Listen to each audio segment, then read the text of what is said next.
On le sait, ces deux-là ne partiront pas en vacances ensemble.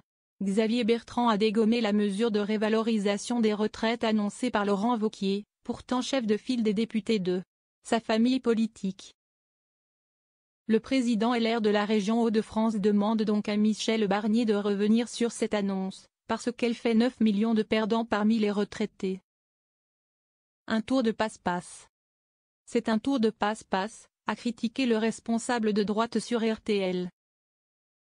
Je vais demander une chose à Michel Barnier, c'est de revenir sur la mesure qui a été annoncée par Laurent Wauquiez car elle fait 9 millions de perdants parmi les retraités, a-t-il développé.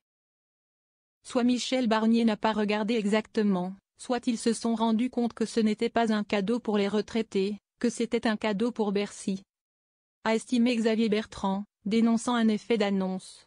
Car, a-t-il détaillé, ceux qui ne bénéficieront que d'une révalorisation de la moitié de l'inflation. Il va leur manquer à peu près 1% cette année mais aussi en 2026 et en 2027, jusqu'à la fin de leur jour. 9 millions de perdants ? Dans une séquence jugée incongrue par les autres membres de la coalition gouvernementale. Le président des députés LR a annoncé lundi au JT de TF1 que le gouvernement défendrait une révalorisation générale des retraites de la moitié de l'inflation au 1er janvier.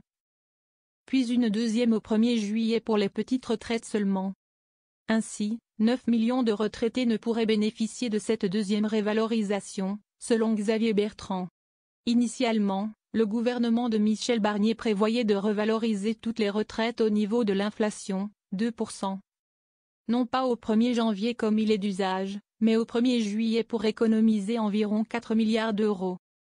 Les retraités touchent leur retraite parce qu'ils ont cotisé, ils ont fait une carrière qui n'était pas à 35 heures, ce n'était pas la même époque.